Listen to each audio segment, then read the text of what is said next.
Hello and welcome to this week's ZTGD News Burst, today on the 19th of October 2013. Normally I would have Justin with me. Unfortunately, he's been a pussy and is not feeling very well. However, I have got a very special guest. Yes. Normally used to hang normally used to hang out with us, low lives on the ZTGD.com website and of course the M4G podcast. Now he's doing his own thing as a news editor of a small publication called Game Informer. Say hi to Mike Futter. Hello, hello. Thank you for having me. I'm not that special. No, you have. You Well, are you are you are selling a false bill of goods. Oh, I do apologise. Well, I'm sure your mum called you special on many occasions. Yeah, but not in the way you think. It's kind of terrible. Yeah, but no, thanks for having me. It's awesome to be here. Thanks for that. Well, thanks for coming on. It's especially now as Justin is no longer here. I've been doing this on my own. I'd be a bit shit. So that's brilliant that we are able to hook up, and hopefully with no issues now after yesterday. I do apologise. Show's a bit late. We had technical issues yesterday, namely down to my internet. So fingers crossed this will be fine. Yeah, you're not. So how have you been keeping, Mike? Good, good. And you're not stuttering or pixelated or anything, and I'm proud of you. Well, thank you. I try my best. Yeah.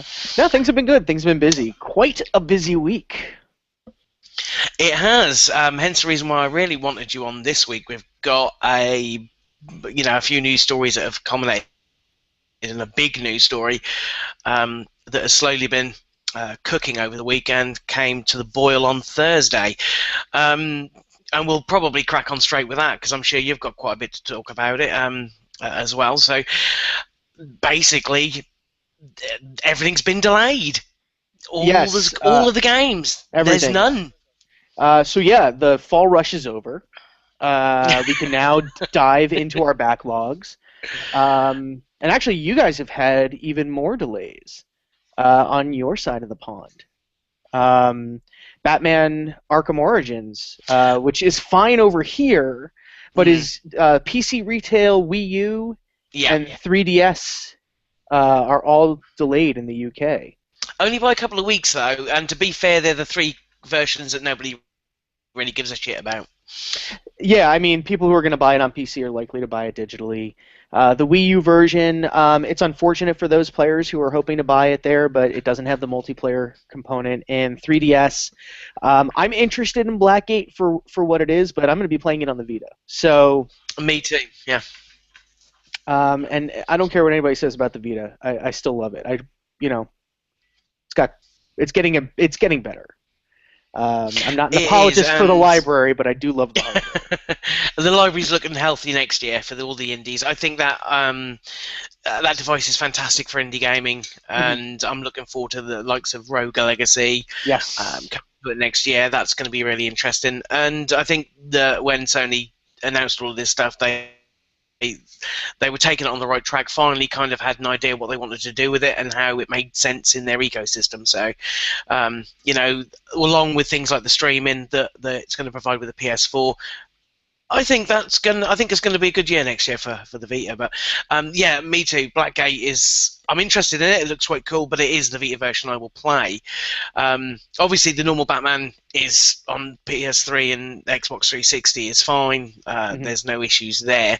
But it was mainly the week started out on a downer with Ubisoft, of course, coming out and firstly delaying Watch Dogs across all platforms until 2014, or they've given it a kind of like a spring date, which could probably run from March till June. April would be the earliest, and quite frankly, I wouldn't put a whole lot of stock in that right now.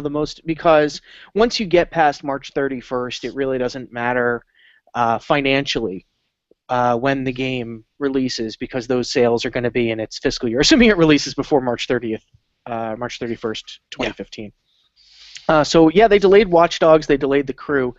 Those are two major next gen games that are getting bumped out. And the financial ramifications have been pretty severe.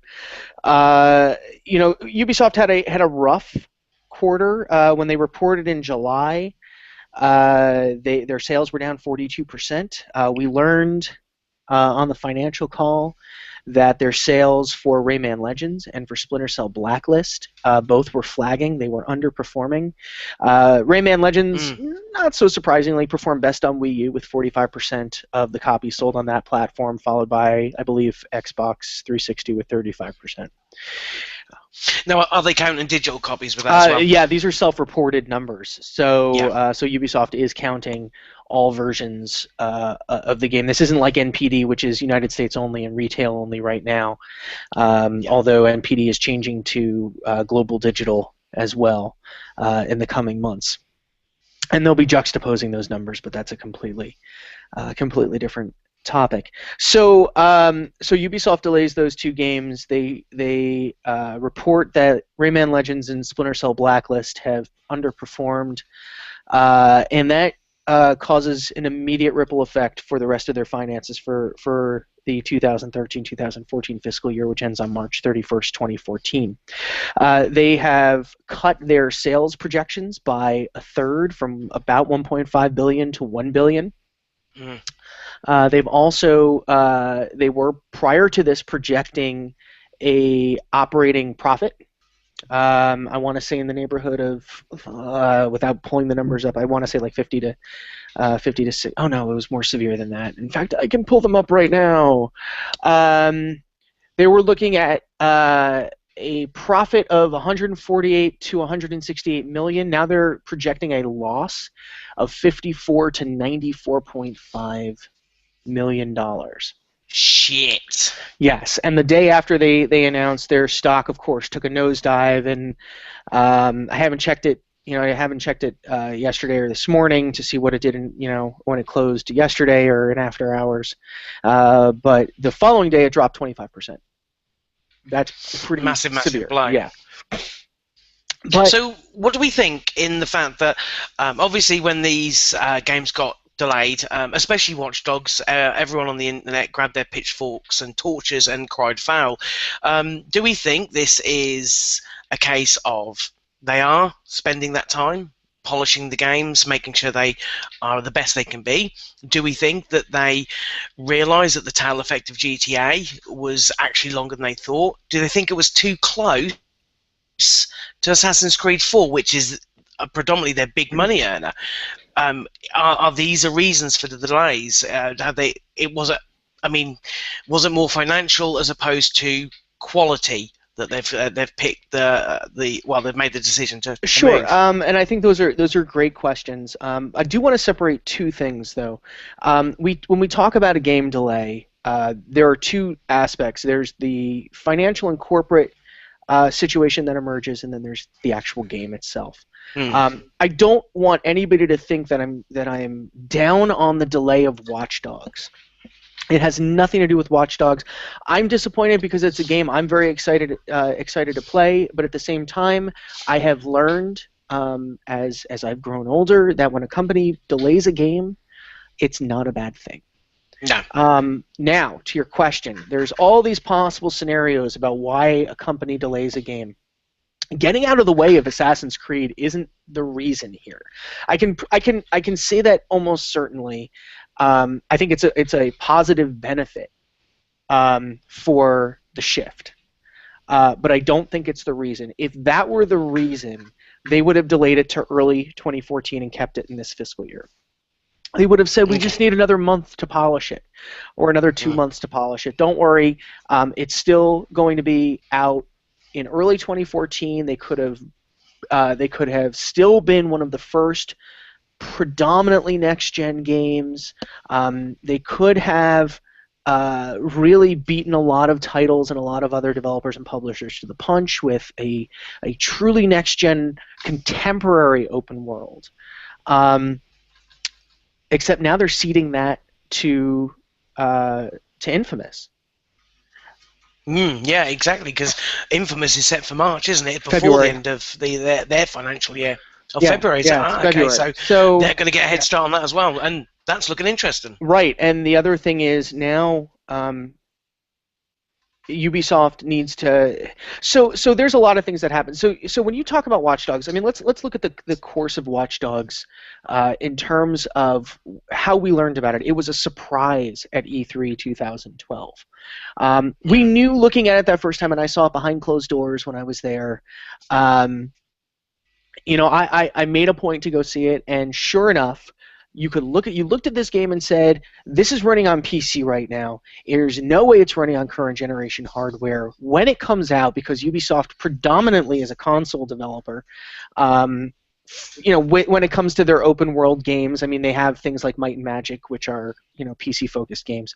But if you look at the Arc, if you look at that PC delays have happened with their console focused titles, they're a console developer. So we knew right off the bat that this is coming to next gen hardware.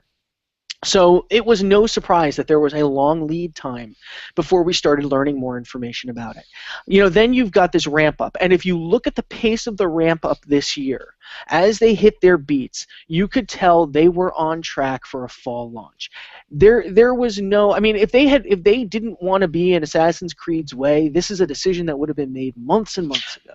Yeah, that's the thing. I mean, they knew when Assassin's Creed was coming out. They probably knew well in advance when the consoles were coming out, and they knew what they'd pick for Watch Dogs. So I don't know about if they knew when the consoles you don't were coming think out. No, because they had an idea. Yeah, well, they had no idea. I think they knew that it was going to be. I think they were hoping that both were going to be this fall. I don't think they were even that certain, because at E3 when I sat down and spoke to Yves Guillemot, it was before the press. It was the night before the press conferences. They wanted to know. Because they need to plan. When they were on that financial call, they wanted to plan. When you're a software publisher and you don't even know if the next hardware that you're developing for is coming out in this calendar year for the holiday, or it's coming out in early. Now remember, Sony typically, if you look at the Vita and the PSP, they had released in the early part of the year, not around the holidays. Yeah, so they launched in Japan a few months beforehand, didn't they? Yep. So nobody really knew what was going on, and believe me, those publishers wanted to know. They wanted to be able to start being able to pare down and focus in their financials. But I think if they, I think once they found out, if they did not want Assassin's Creed to be in conflict with Watch Dogs and vice versa, they would have made that call earlier. Now, I do want to speak to the fact that we found out exactly a month before the console launch, because that doesn't reflect when the decision was made, because their financial quarter ended on September 30th. In the United States, again, they're a French company, but in the United States, SEC laws say that once your fiscal period closes between that point and the point you report and you disclose your financials, you're in what's called a quiet period. You can't make any material changes like title delays, delaying a game. Yeah. Major title announcements, things like that. Anything that would drastically change the stock value. So no, I don't think this was intended as an effort to get out of the way of Assassin's Creed. I don't think it has anything to do with GTA 5. You don't release an image like they released, which will haunt them for a while. It will haunt them for a while. That whole 2 months is plenty of time to live in Los Santos, come to Chicago in November, whatever. Then, that's going to haunt them. But let's also talk about. To be fair, they would. That would have when they released that image. What, 3 weeks ago? 4 weeks ago? Yeah, it would have been a month ago, because. And at that point, they were on time. They were on time. Yeah, they were on time. So I mean, if you know you're going to delay, you don't release an image like that. No. That's just inviting everything we're talking about right now. But let's talk about some of the other ripple effects that happen now that Watch Dogs has been delayed. They are now going to go into a quiet period with relation to the game. There's going to be radio silence about Watch Dogs until well after Assassin's Creed launches, and my guess is into 2014. The next thing we hear about Watch Dogs will probably be when they know they have a firm release date, and then they will have to. And that's a good thing, because. Yeah. Because people, I mean, as you mentioned earlier, this thing came as a surprise a year and a half ago, and there's been a steady stream of information about it, but it seems like an eternity, and people were starting to maybe becoming desensitized to it in the fact that, oh, it's Watch Dogs again. I think by going quiet until maybe January, February, maybe even as late as March or April next year would probably benefit the game, so that people can concentrate on things like Assassin's Creed and other games, and then they've played those, boom, oh, Watch Dogs, that's soon, brilliant. Yeah, I don't know if that's actually how it's going to roll out, because you got to think about the money that's been spent on the PR campaign, about flying people out to do junkets, and flying their people out all over the country to, remember, this is a team in Canada, so they got to fly them to San Francisco, they got to fly them to New York, they got to fly them to LA. I mean, there's a lot of money that's spent doing this PR, and then you got to talk about the co-marketing money, and we'll talk more about Sony in a little bit, I'm sure, but Ubisoft and Sony on the PlayStation 3 have had a fairly tight relationship. You've got the extra content that's been coming for the Assassin's Creed title since Brotherhood, I want to say. So Assassin's Creed, I think there was some. Yep. So all of those, had additional content. Watch Dogs, I believe, was slated to have additional content on the PlayStation 4. Assassin's Creed is going to have the Abilene missions on PlayStation 4. Yeah. So Sony and Ubisoft have been tight, and there's money that's involved in that. And yeah, so there's a lot of this co-marketing money. And remember, if you thought Watch Dogs, a lot of people when they think Watch Dogs, they know, a lot of people know that it's a multi-platform title, but those that don't think it's a PlayStation 4 title. So and hence the reason why money is exchanged for that exactly. service. I mean, there is a front of mind. Sony wants people to get these multi-platform games on their system. That's what it is. I was going to buy it on PlayStation 4. I have, this generation, I've been primarily an Xbox guy. I've played most of the multi-platform games on Xbox. I prefer the controller. I prefer the control scheme. That's just me. It's not that I dislike the PlayStation 3. I love a lot of what's on the PlayStation 3, but it says a lot that I was going to play Watch Dogs on PS4. I've played it on PS4 before. I played it on the PS4 controller. I've used the touchpad, which is a button. I mean, it works. It worked great. I loved what I played at Gamescom. But now you've got Sony, who, where that was a boon, it's now a deficit to them, because my personal impression, knowing that it's a multi-platform title, I think this hurts Sony more than it hurts Microsoft.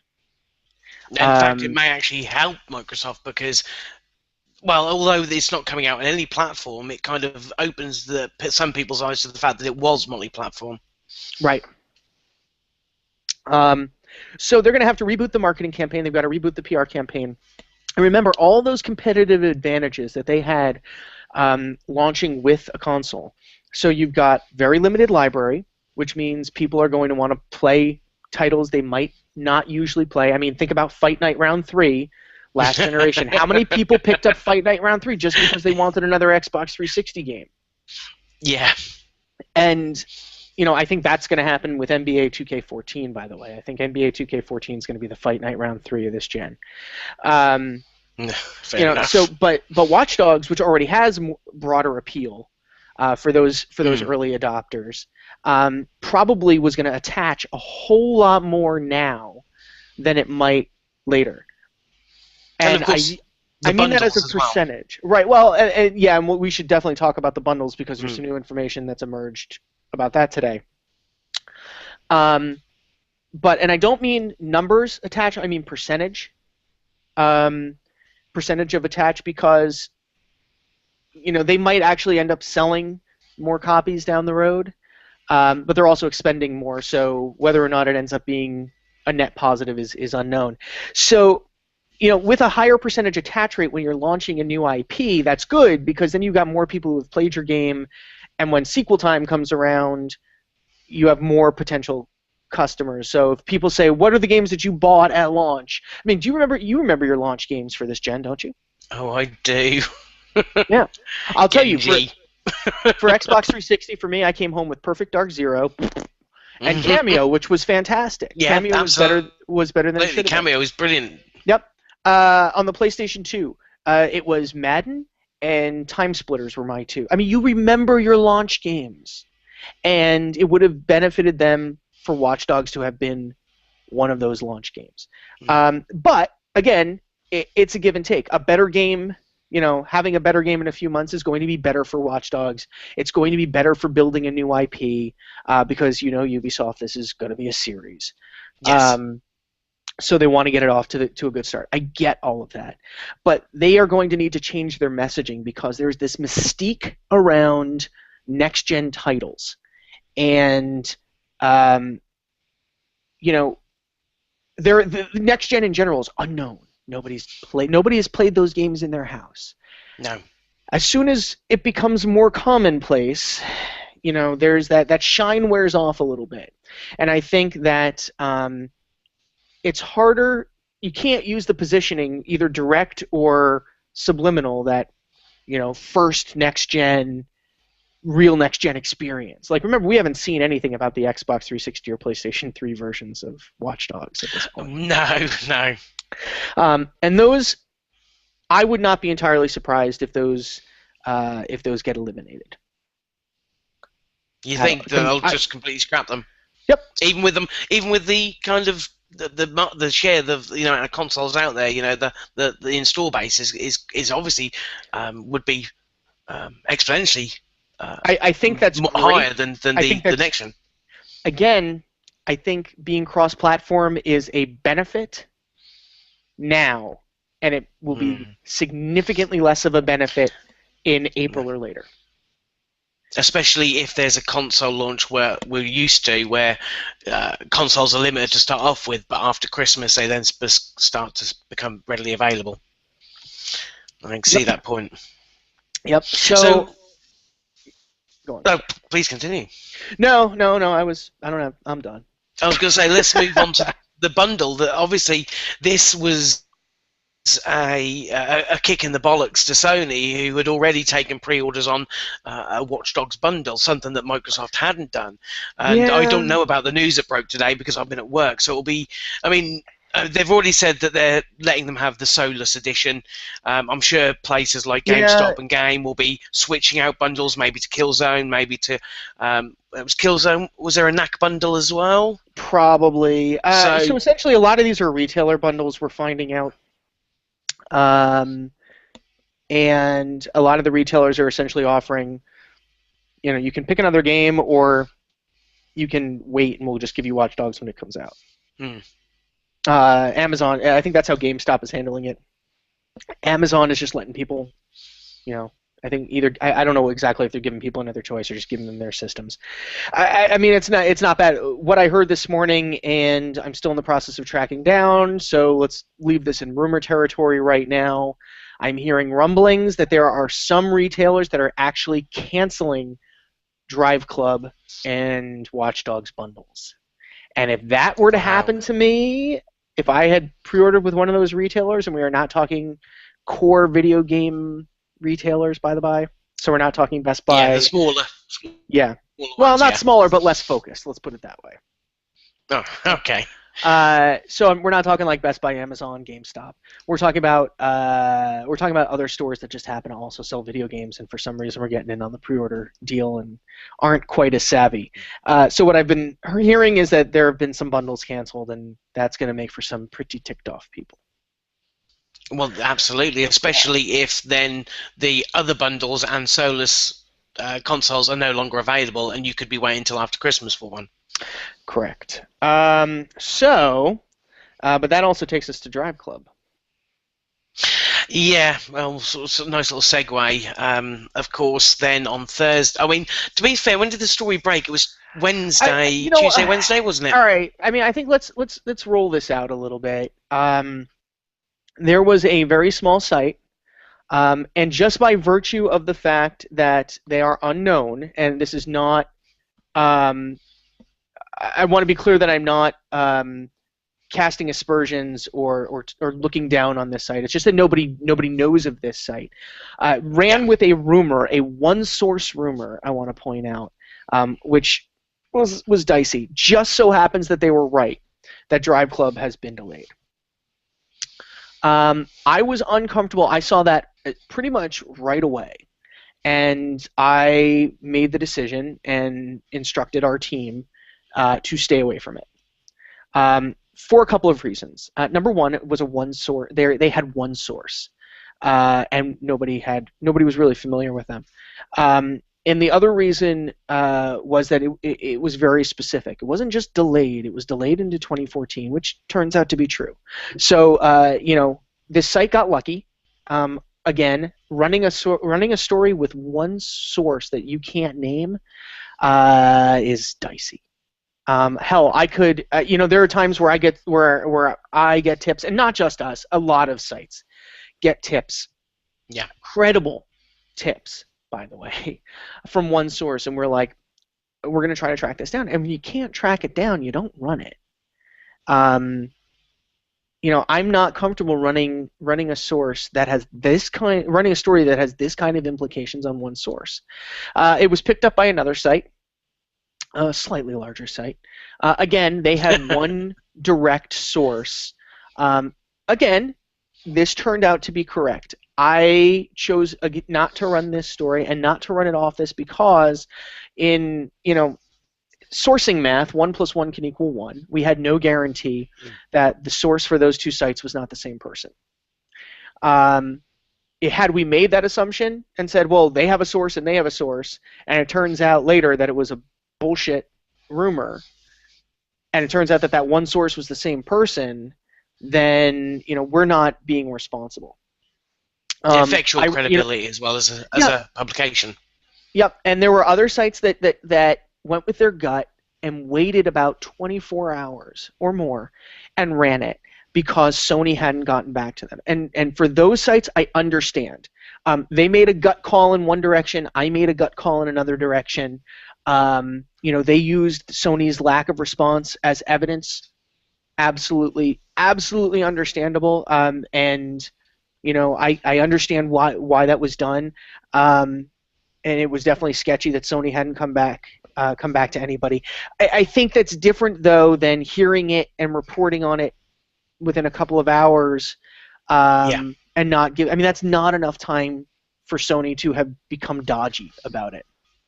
So again, everybody has different policies. I'm not. I'm just telling you what. I'm just approaching this from kind of how I look at things, and people look at things differently. Yeah. I wasn't comfortable running it without one single site having multiple sources. And you've also got to look about the fact that Game Informer is a well-known site. You don't need to run with a shock rumor to gain hits. Now, regardless of whether or not I also this smaller site was doing that, it can be a defining factor in whether you run a story or not. Yeah, I don't want to make the accusation that's why any single site ran this story. I think that no, absolutely. It's just, I mean, with someone. People who run these stories have different levels of experience. You have a different level to an experience to somebody else who runs stories on a smaller site, bigger sites, things like that. As you say, you go with your gut, you look at the evidence, and you make a call on it, and you stick by that. Right or wrong, it doesn't matter. At least you've done your job correctly. Yeah, I mean, I mean that's the most important thing. What I can say for myself and for us is I do not regret not running the story. So no, that's fair enough. And you pick the story up when it becomes actual story. And we did. I mean, essentially, I rolled out of bed on Thursday. Thursday, yep. Yeah. So, it was like 6 o'clock our time. Looked at my phone, saw that Sony had posted Shu Yoshida had posted a big long thing on the PlayStation blog. Got the kids their cereal and wrote the story up. And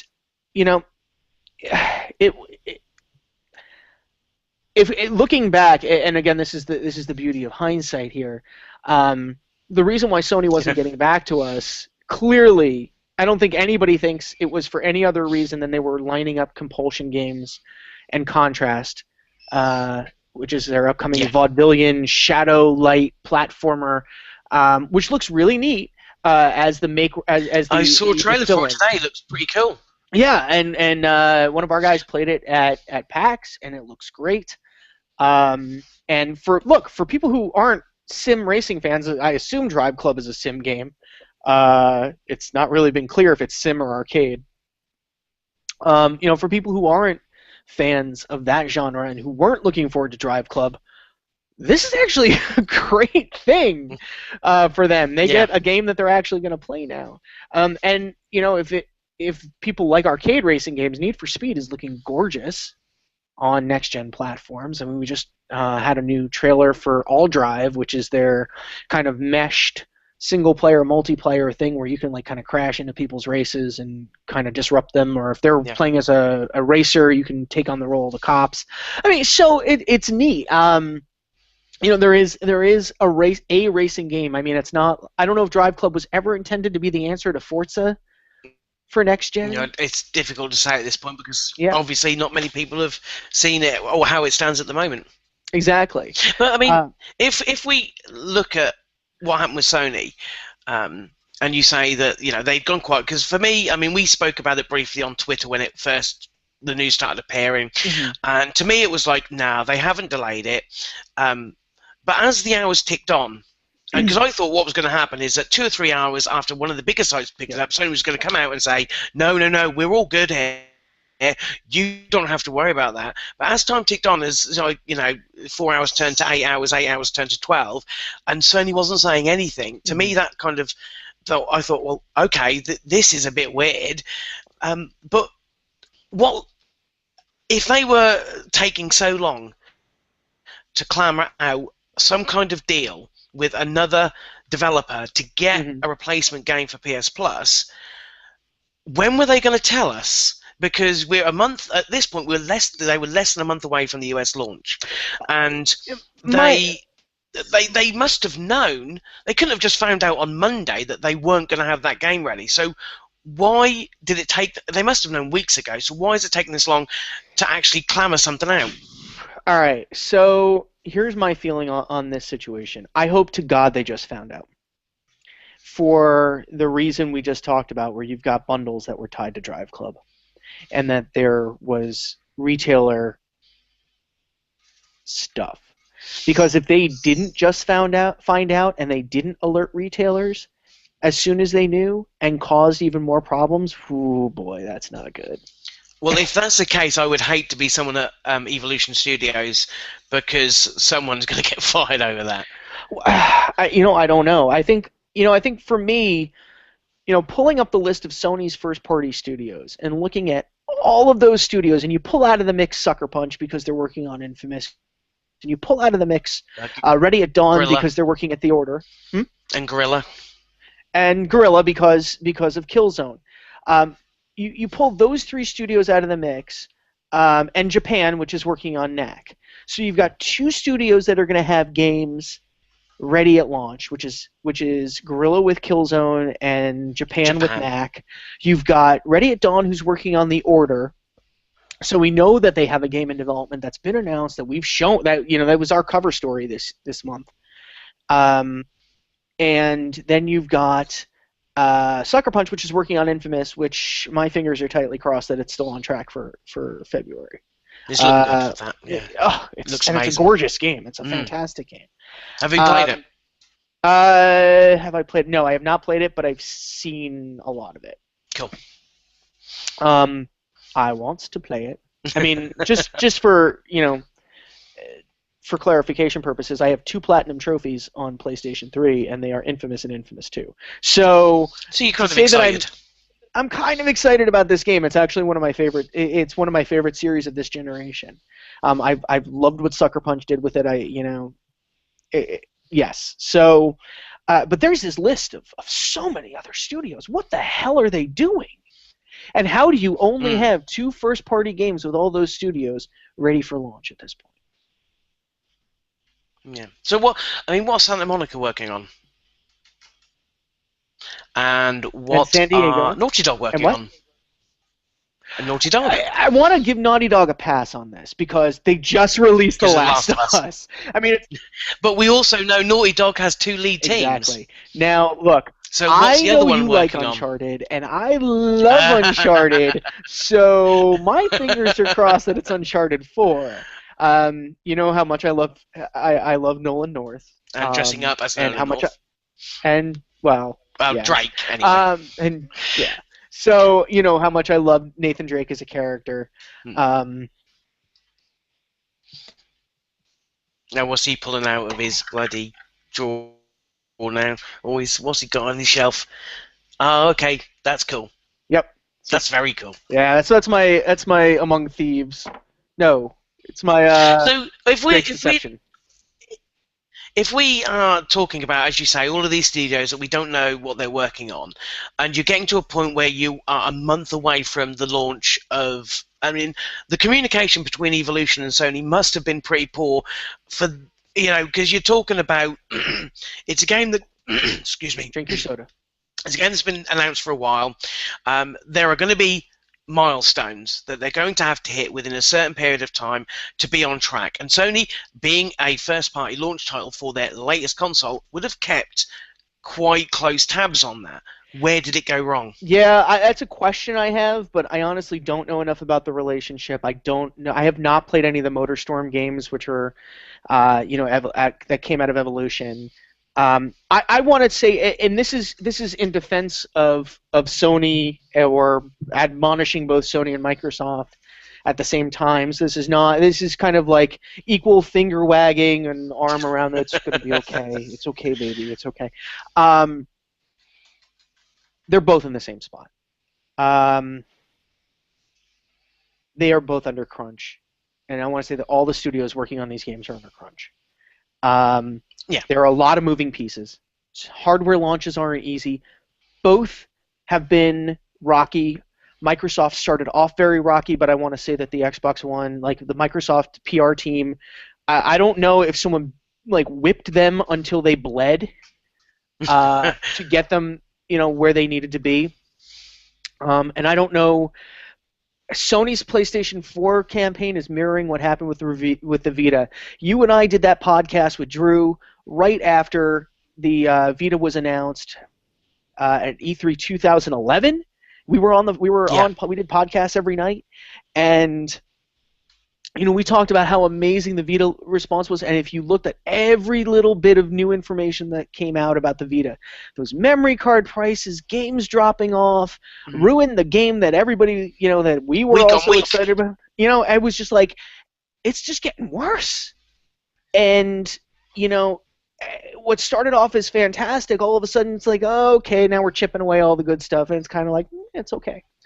My concern right now for Sony, and my advice to Sony, is you have less than a month to get people excited again. And I'm not saying that anybody's going to run out and cancel their pre-orders because of this. And there are people who are going to run out and cancel their pre-orders. Not a lot, and those pre-orders will get filled in. This is more about how the conversation about the launch is framed. You don't want every story to start with, after a rough launch, Sony has blank. Just like with Microsoft right now, it's after stuttering out of the gate in May when they revealed the Xbox One, so much good has happened. They want that prescript to fall away. They don't want, and Sony in particular does not want to be tagged with after a rough launch, because that follows the story of the console for the first 12 to 18 months. Think about how long it took for the PlayStation 3 to shake that where are the games mentality. Yeah. Especially after that price tag. And then dropping the backwards compatibility so quickly and the price coming down a little bit. And so, they don't want to get tagged with that. So what they need to do is what Microsoft has been doing over the past couple of weeks, is they need to start hammering us with feature videos.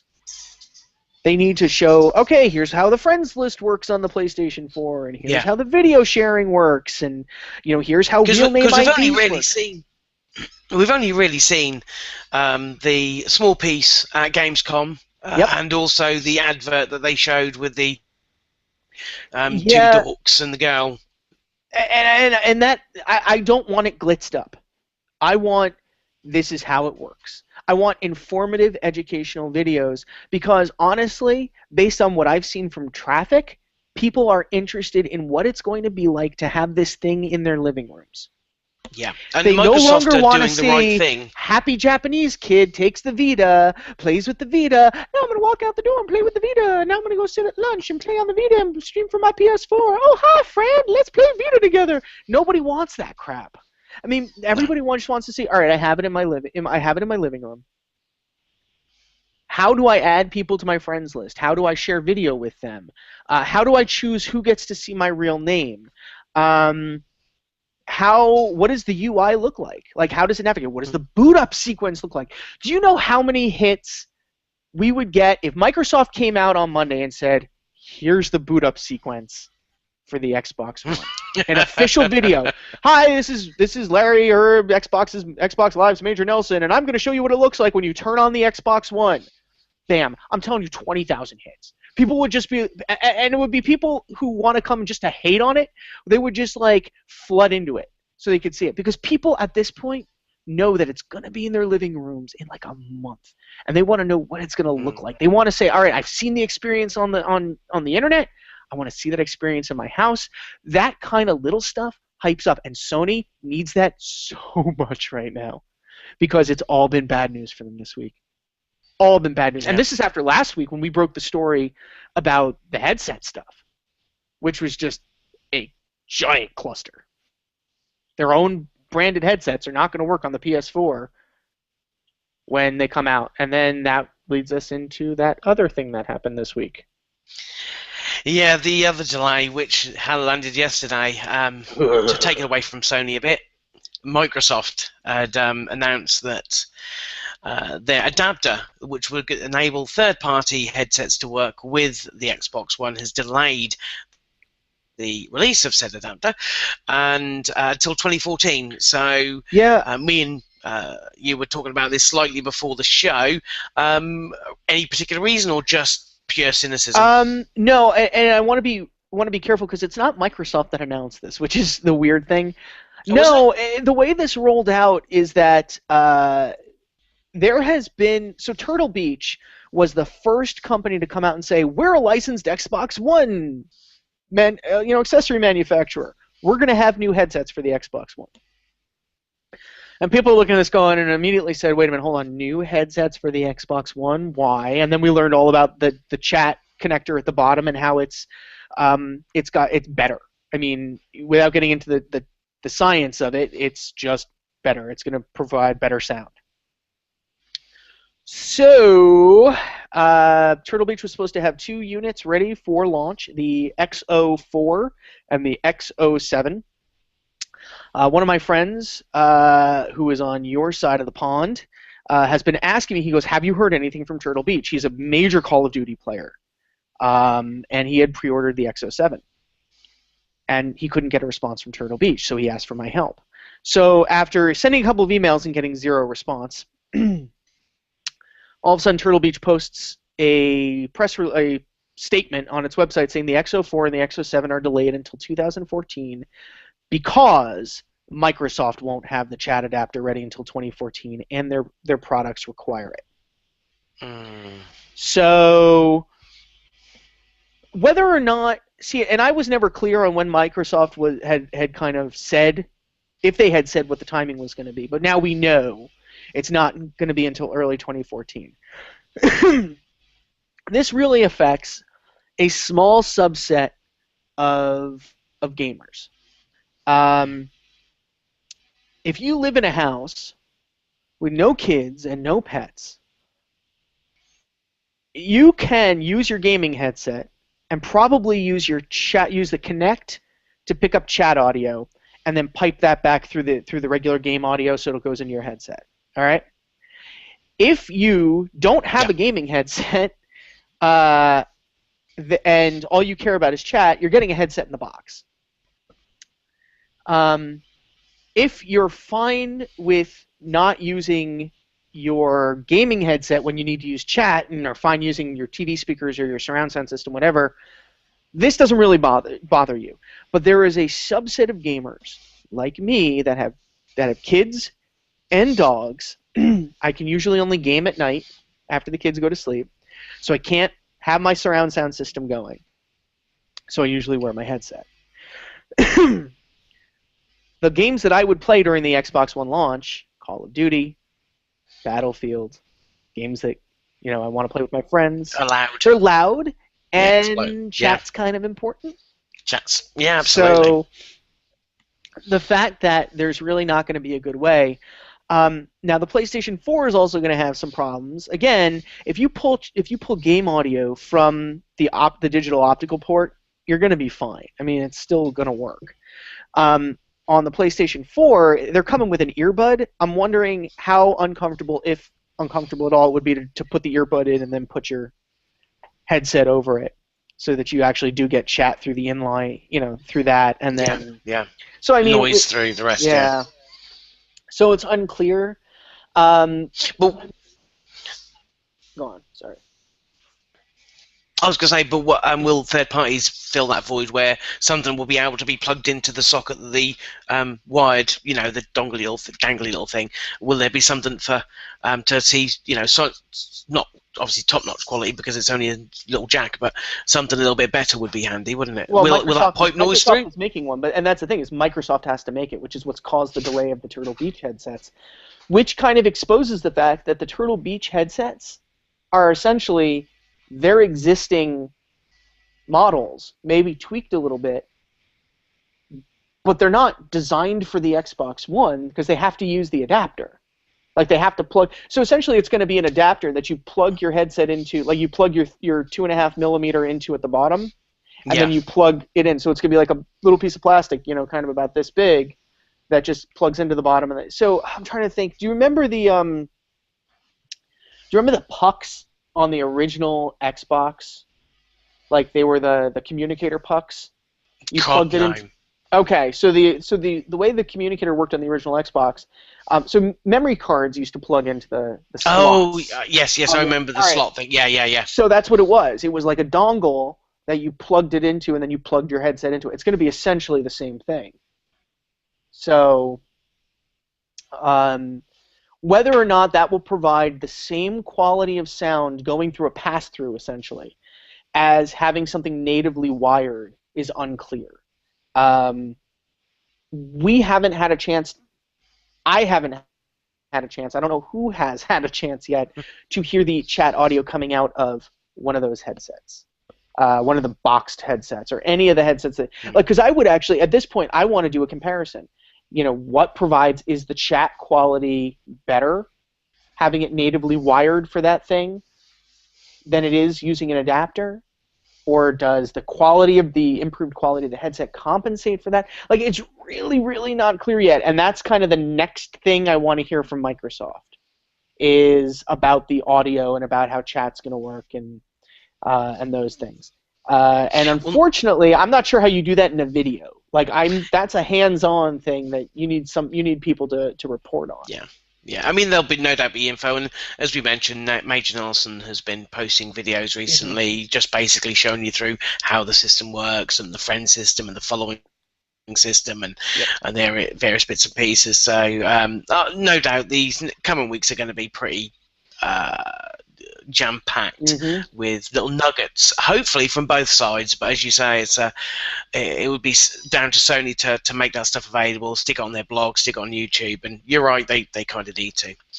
What we'll do is we'll move on, because this is like the first story in our list. We've been here about half an hour. I think these were the big ones, though.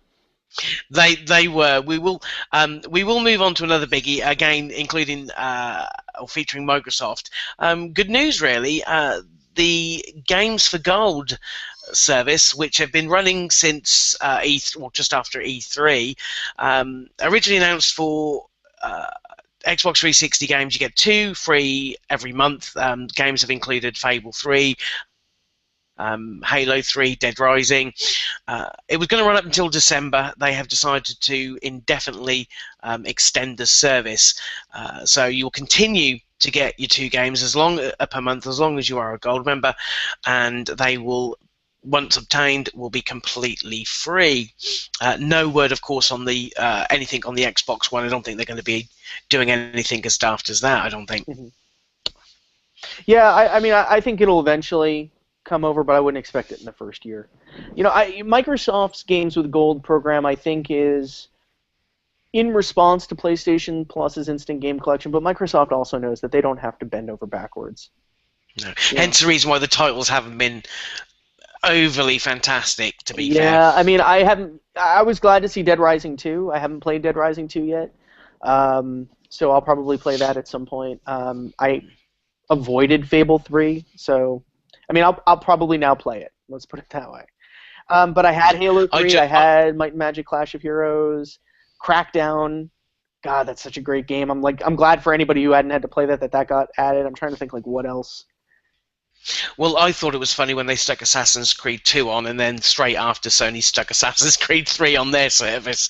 I thought that was a nice little sideswipe. Well, wait, you guys got Assassin's Creed 3. So you guys always get better. You guys haven't got it yet. You guys always get better PlayStation Plus games than we do. We do. I know Ken has been bitching because next month we're getting Metal Gear Rising and Remember Me as two PlayStation 3 titles. I would have been happy to get, because I love the soundtrack. That game, when I bought the soundtrack, I'm like, I am now buying a soundtrack for a game I may never play. So weird. Yeah. So what's next on the list? This again. This might help Sony gang around a little bit.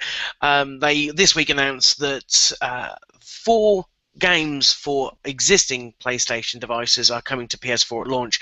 Now they are Flower, Flow, Sound Shapes, and Escape Plan, and they're going to be available to download from the PSN store on the day of launch. But the great thing is if you've already bought them on any of the other devices, they will be free for you to re-download, which is, I think that's they've been really quite good about that sort of stuff. Yeah, I think so too. I think one of the things I've absolutely loved about being a Vita owner, with even before the PlayStation 4 comes out, is the cross-buy program. Like for instance, it's one of their gems. Yeah, and I bought Hotline Miami. I played it all on my Vita. I have there's so many cross-buy games that I have. Sly Cooper's obviously on there. Yep, it's great. Jak and Daxter. Yeah. And what was really cool is that Jak and Daxter recently became available on PS3, for us guys anyway, on the subscription service. And they just mentioned PS3 Jak and Daxter trilogy. I plug in my Vita, and it's there for me to download for free. That's awesome. On that. I mean, and that's the kind of thing. Yeah. So that stuff makes me love Sony. And it's it's yes, they've had a heavy week, but this is some little glimmer of hope. I mean, I loved Flower. I thought it was absolutely amazing. It's been tweaked, of course, to look even more gorgeous, and I'm looking forward to that being a game that I can just don't even have to pay for it. You've got for the PS Plus subscribers, you've got Resogun, you've got Contrast now, which again, both of those. I mean, Resogun, I fucking loved Super Stardust HD. So if that's any kind of indication, Resogun's going to be amazing, and I can download Flower and experience it all over again. It's been a few years since I played it, so it's just a little bonus, and it also does mean that the catalog for launch titles is a little bit thicker as opposed to. Right, but I think 2 games have gone, or 3 games have gone, and 3 or 4 games have been added on. Yeah, I mean, I think for me though, as much as I like these titles, it's really hard to justify spending $400 on what's becoming an indie box. I really wish there was some AAA system seller on either system. And, as much as I love Call of Duty, and I do really, really enjoy Call of Duty, and as hopeful as I am that Next Gen Battlefield is going to deliver when it arrives, those games don't sell systems for me. If I were to go to the store and say, I'm coming home with Call of Duty, and that's it, man, could I justify spending $560 plus tax on an Xbox One? No, you for Call couldn't. of Duty. I mean, Lego Marvel looks great, but it also looks great on current gen. I already have Skylanders, Dead Rising Killzone. 3, Killzone looks great. That and to me see, and is. I like Killzone, but it doesn't sell systems for me. If Uncharted 4 were at launch, we would not be having this conversation. The battle would be over, If wouldn't it? Infamous were a launch title, we would not be having this conversation. It would be like, I don't care. I don't care. I don't care if everything else gets canceled. I have my Uncharted. I have my Infamous. I'm good. That's not the case, though. And on Microsoft's side, something. I mean, Halo, Gears, Crackdown. Man, if a new Crackdown game were coming at launch, God damn it, sign me up. You're not interested in Dead Rising 3 then? Again, I've never played 2. One was okay. I hear 2 is really good. I think 3 might be interesting, but again, not a system seller for No, me. it's not. It's not Hey, system hey, seller. you know what game? Well, I'm looking forward to? This little thing called Titanfall, which I've played like 4 times now. Holy crap! I'm not interested in that one You little will bit. be. But it makes no odds because I'm not getting an Xbox Okay. One. I'm Destiny. I'm going And Destiny. Destiny looks fantastic too. But here's the thing: you love Call of Duty. I know you love Call of Duty.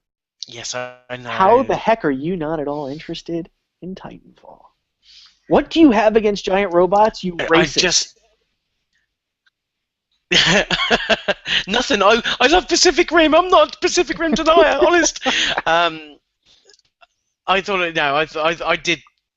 You know what? I haven't played it, and all of the things that I listen to, all of the podcasts have. Yeah, you are in a different boat to me, but all of the other podcasts have said, you know what? It makes sense when you pick it up and you play it, and that's the thing. I haven't played it really well, and I will say that one of the things that Infinity Ward, oh God, Respawn, Respawn, yeah. Oops. Nobody heard that. Hope to God Abby doesn't watch this. So one of the things that Respawn has done really well is they've done an amazing job of balancing the 2 types of combat.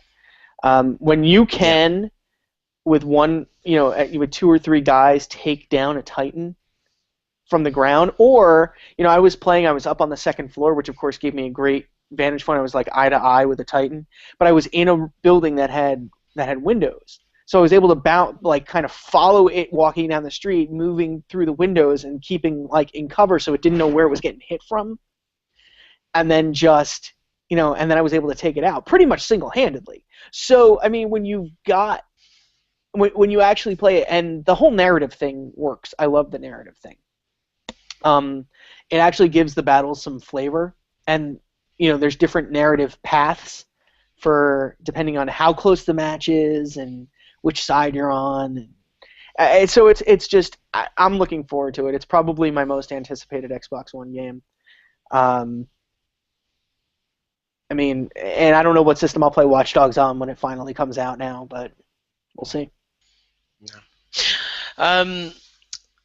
Now we take a little break. As you can see, I don't know whether you listen to our show, probably don't, to be fair, but we now do quick bursts. That's normally the guest's job or Justin's job. So okay. These are basically little headlines that aren't overly big news, but we can rattle through them. You can put your opinions in and just say what you need to say. Okay. Cool. Which requires you opening up a web page. I have it. I'm here. So apparently there's a Pokemon X and Y save bug. Yeah, I have not been playing Pokemon, and I know Drew could probably speak to this a whole lot better than I could. Have you been playing Pokemon? I can speak to this. I have my first ever Pokemon game. Did you I'm catch 38. I haven't yet. I've caught a damn sight load of them. I've got about 40. No, but I think I'm into 70s now. I'm doing my first dungeon. First Pokemon game. Never ever played anything before like that. Never watched a show. I'd gone past that age that was interesting too. But I got a 3DS, and you know what? It's one of those games where you kind of think, well, you got a DS, you got to at least give it a go. Loving the bits out of it. Haven't come across a save bug. Apparently, it's in certain areas when you're in certain parts of buildings that Mhm. it's causing. Nintendo have put out a press statement with a map showing you don't save here, and they have said they're working on a patch. If your save does become corrupted, the patch will fix it. So you'll just have to hold fire until they get that out, probably in the next week or so. Odd, but it's very specific. So hopefully not too many people have been suffering from it. Yeah, I actually I saw that we had just posted something like that. Um, yeah, that map. That's well. I mean, it's good of them to put that map out if it's definitely location based. But Yeah, absolutely. I mean, you know what? I would put this to fans of the series. People have been playing for so long. This was Nintendo's first Pokemon release worldwide. Is this better? Is it better to have worldwide, or is it better to let Japan run into the bugs and have a cleaner release when it comes to the North America? I would put that to Pokemon fans. Well, I think Nintendo are quite happy with the way it's sold, so I don't think they're 4 million complaining in 2 days. too much. So yeah, I think that 3DS and Pokemon are going to chart pretty well. I wouldn't be surprised to see Pokemon at number 2 on the MPD for October. Yeah, yeah. I mean, Well, the thing well is, behind Grand Theft Auto still, but yeah, that's the thing. The charts came out obviously for last week. yep. X and Y both charted, I believe, 2 and 3. I think after GTA at number Oh, 1 in the UK. in the UK. This is in Okay. the UK. Because we don't have However, those cool weekly charts like you guys do. however, they did say that had it been one Pokemon title, it would have probably given it a really good run for money. But because obviously you split between the Right, two, you split X and Y. yeah. And that's, I mean, they don't care. It's worked for them before. They've never ever changed that. They're Yeah. always going to do it that way. I'm tempted. As far as they're concerned, as long as they're selling games. Yeah, and people say it's really good. It's a good starting point for the series. I mean, you're a testament to that. So, I mean, Yeah. and I've As I tried say, before. I've really tried to like Pokemon before. I have Soul Silver. I remember playing Red and Blue back when on my original Game Boy. Every time I get a Kakuna or a Metapod, I want to throw my thing out the door. It's like, all right, you leveled up from a Weedle to something that can't do anything. So. I have yet to experience that stuff. Laura. Yeah, so what happens is, like any caterpillar or worm that turns into a butterfly or a moth, they go through a cocoon phase. And like literally what you have to do is keep them in your front spot, throw them out. It's like, hey, quick, you come back here, little cocoon thing. So you get some of the experience, and now we have to fight a battle. Wow. It sucks Donkey Ball. It's the Pokemon way. Pokemon. Pokemon. Chim Pokemon. Angry Birds Go. First gameplay demo came out this week. And it's coming to mobile games this winter. And apparently, I think it's using those telepods things too. Skylanders. Yeah, except they're not quite like that. I don't know. So this is a kart racer, isn't it? Yeah. What the fuck? I just want to throw a blue shell at it. By the way, if we're going to talk kart racers, though, I believe that my favorite kart racer of all time is not a Mario Kart game. Sonic. Sonic and All Stars. Sonic and All Stars. Transformed. Transformed Wreck-It Ralph game. Transformed. Yes. Wreck-It Ralph. Okay. Wreck-It Ralph was in it. No, I love that. That was amazing. Yes. Hey, the next thing on the list, Dragon's Crown. That awesome Vanillaware game published by Atlas. Sega. Now has cross. What? Sega. Atlas. Sorry. Sega. Wait, hold on. Sega published it over in your place of the woods? No, it's Atlas, but Atlas is Sega now. So I just threw that in there. That's right. That is true. Yeah. Yeah, so it now has crossplay. It still does not have cross-buy, though. So you see, that's the thing that it's kind of stopped me buying it. Then that's the flip side to how cool it is. It's like, wait, I don't like it when there's a Vita version and a PS version that isn't cross-buy. It makes me feel like, you know what, I'm going to hang off. I have played it on the Vita, and I think it's stunning.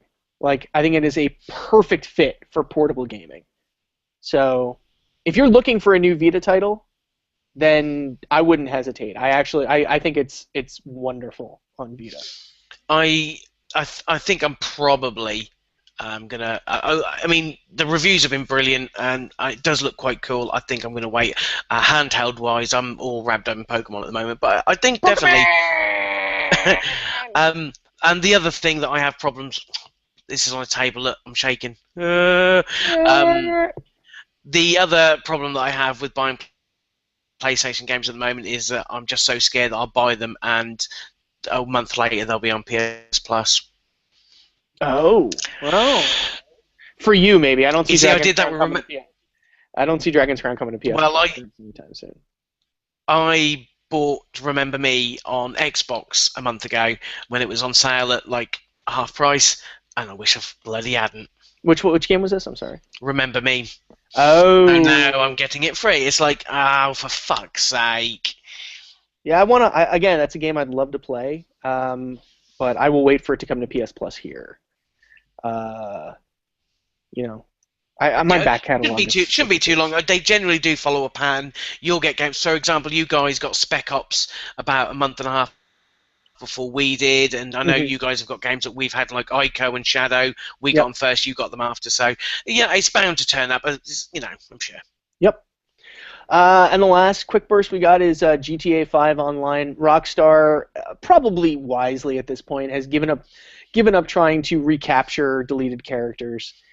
It sucks if you lost one. It's terrible, kind of the fits and starts that game had online. But given the amount of money it would take to try to retrieve that stuff and the programming gymnastics, if it were even possible. Yeah. It's better for them to just close the door on it. Yeah, basically, make a new character, here's $500,000. Yeah, I mean, because the longer they try to do it, the further down the road they get before they say we're not able to do it, then the worse it gets. People holding a spot. You piss people off. Yeah, and by that point they've already they might have looked at it and said it's going to take us a month to do this. By that point, people are going to be playing and are going to get to past that point anyway. So what the hell is the point? So that's probably why. Yeah, no, that's fair enough. A sensible decision. And considering how many copies that game sold, I don't think the launch was too buggy. Not considering really. I mean, it's unfortunate that it happened. We had so many. There were people who were so angry at us because we're like, look, guys, it's a launch. It's an online launch. It sucks that it's happening. We're not saying don't be angry and don't be frustrated about it. All we're saying is don't threaten a lawsuit. Change.org petitions. Nobody cares. I'm sorry. I am so sorry if you love petitions, if you like having a petition to put your name on and think that that's going to do something, that is going to change a corporation's mind about a video game character that got deleted. It's not. It's not. They just like something to piss and moan about. Take to Twitter, email them, be civil about it, tell them how frustrated you are. No death threats. No class action lawsuits over this crap. No petitions. No. Well, the White House is not going to legislate anything related to your missing character whose granddaddy was John Marston or something. Moving on. we'll skip over that. Final couple of stories. Firstly, something that no one saw coming. Everyone was shocked about it. Kingdom Hearts 2.5 has been announced for PS3 next year. What is the order? It's Kingdom Hearts 2.5 HD Remix? I would imagine because it was 1.5 HD Remix, so this is bound to follow suit. Yep. So this is the final mix versions of Kingdom Hearts 2. Yes. Birth by Sleep, which was a PSP game, which I am 2/3 of the way through. Because you have to essentially start over from scratch with each character when you play it. Okay. It is also the final mix of that game. And the cutscenes from Recoded, so you don't have to play Recoded. I'm not a Kingdom Hearts player. Oh. So pretty much what this means is that the only game that has not been re-released on PlayStation 3 is the 3DS exclusive Dream Drop Distance. So every single PlayStation, or Kingdom Hearts game that has been released is now available. That's debatable because of 350, recoded and the cinematics. 358 over 2 days, I thought had a great story, and I hated the inventory system. I didn't like playing 358 over 2 days. I thought the end was good, but I thought it was a bit of a drag. So I like the way they did that. I liked that they kind of condensed all those. I mean, I don't want to play. I don't know that game would translate well to. You're taking a DS game, and you're then turning it directly into an HD. I mean, I know that like Chain of Memories was first a Game Boy Advance game, and then it was a PlayStation 2 game, and then they took the PlayStation 2 version and turned it into the HD version. But essentially what you'd be doing is you'd be taking 358 over 2 days and converting it straight from DS to HD, to PlayStation 2. Which is, and that to be fair, isn't going to work. No. And it would have cost. At least, I see what you're saying.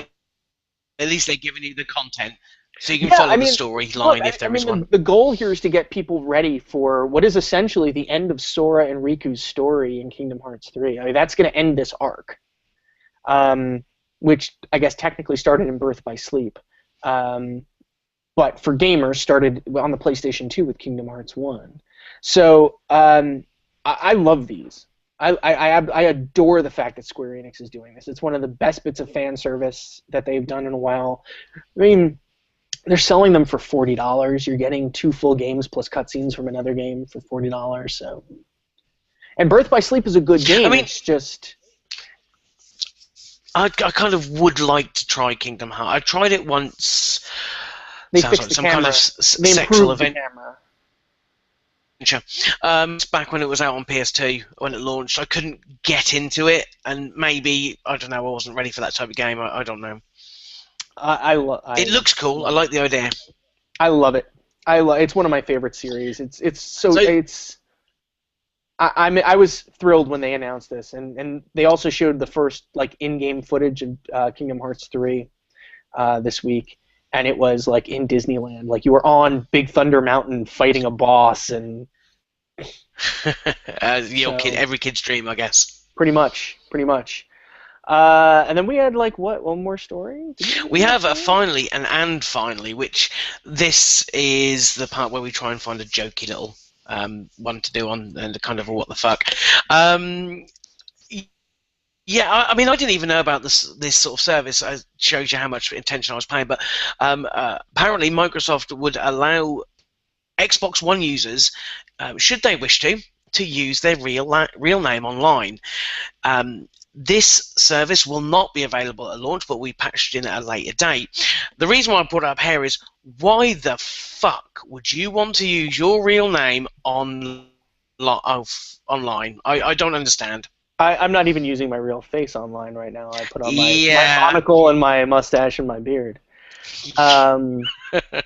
Seriously, would you want to use your real? I mean, would you? All right, I'm turning these off because I can't even take myself seriously right now. No. So, the reason why I think it's a good idea, and I actually applaud them for holding off on this because it hasn't yet been detailed. You need to be really careful about this. It needs to be opt-in.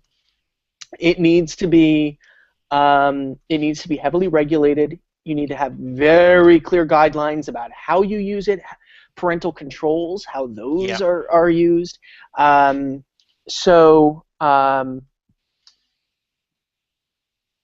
wife is leaving. Oh, okay. So you need to have some really strict protocols.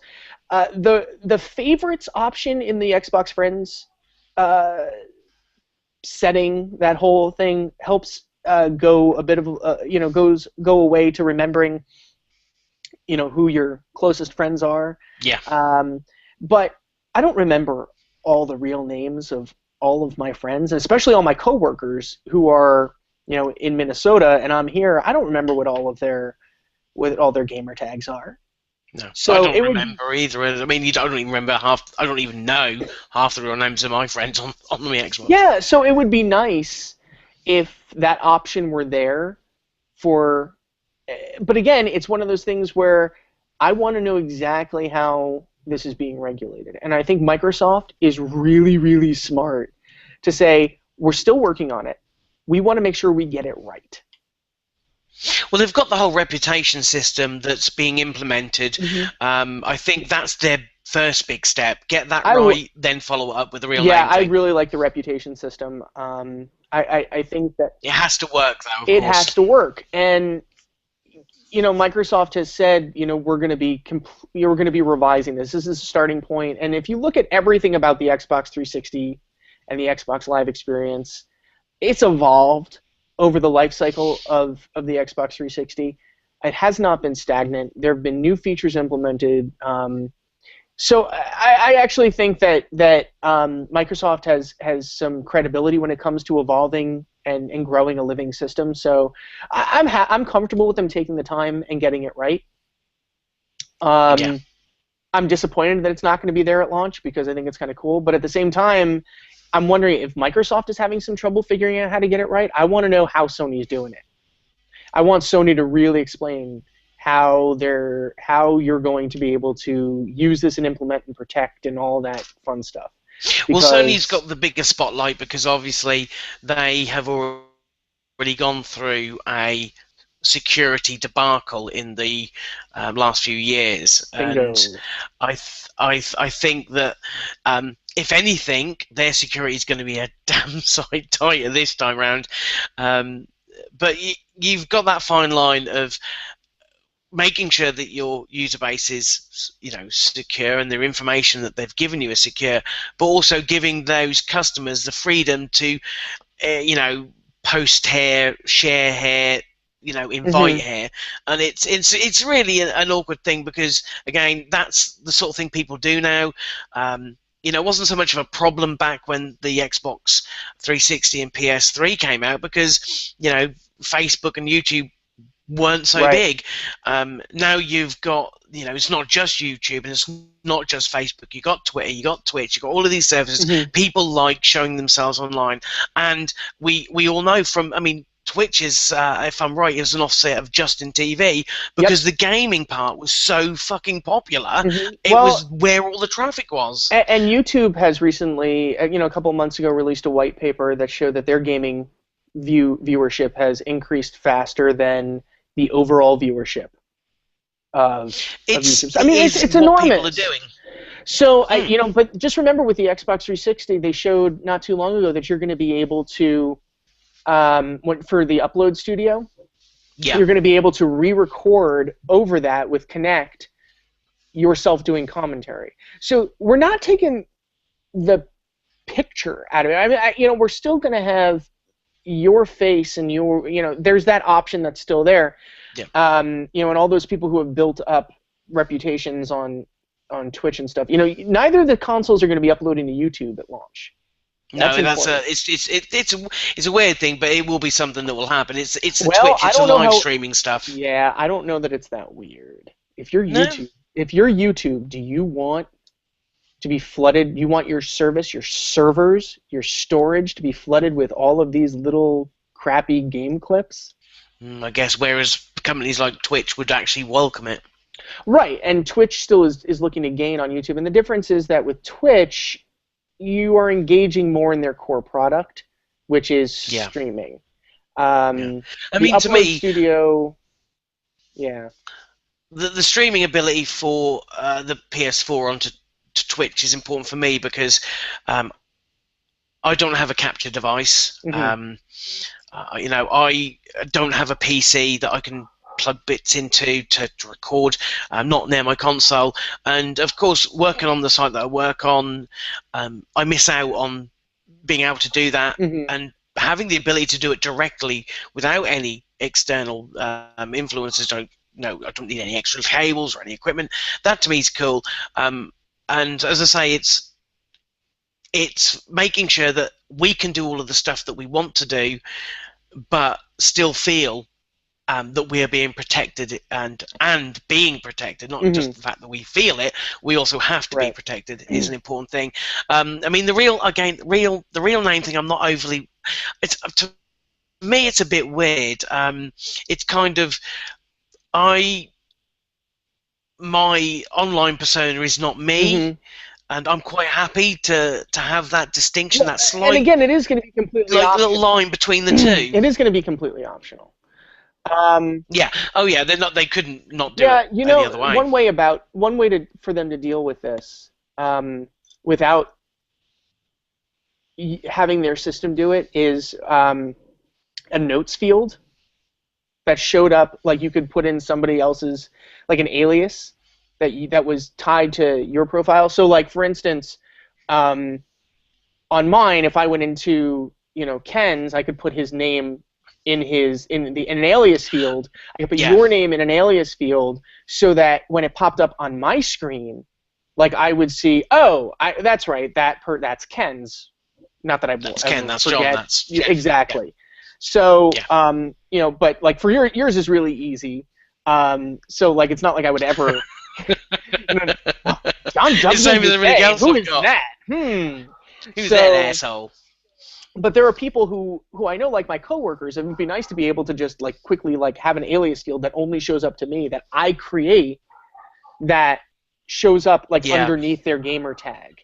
That would be cool. As a little reminder. And that might be a way to deal with it, so that they don't have to deal with this real name thing. So that when you look at a friend's video, like Major Nelson could go put in, instead of E, like Eric Neustatter, he could put in, like, instead of Steptoe, it could be, Stephen Toulouse. You could put in those things so that for his close friends, not that, again, he's ever going to forget those people's gamer tags, but again, that would just be a way to show, like, here's how it works. Like, you put those names in, so that if you don't actually know somebody, like in real life, if you don't actually know their first name, it's not going to be in there. Like, you would not see it. They would actually have to give that, like, you would actually have to know that information to put it in. It's not as convenient, but boy, is it secure. I mean, it's tied to a file on you, especially if they tied it to your profile, then, I could put your name as Jerk. Like, your name is Jerk. So that when I see you online, I call you Jerk. Jerk. Jerk. What's up, Jerk? Thanks. Yep. But as an example, or Happy Smiley Face Man, or Beardo. Yeah, weirdo. Scary beard man. Beardo. Beardo. There you go, yes. Beardo. My beard, stroke it. Yeah, okay. That's it. That's our show. You stroke my beard. That's it. Again, I love that impressive, like, it's, you do realise that if you don't make a sound, they can't hear you. I'm not making a sound. I'm making my stuff like pop off my face. You see it? You see it? Yes, it's very cool. I would like to thank you once again for coming on to the show, for guesting. There wouldn't have been one without you at this point, because of Justin, but we wish him well. Yeah, I hope he's not like dying. I'm sure he's probably just hungover or something. Don't die, Justin. Don't.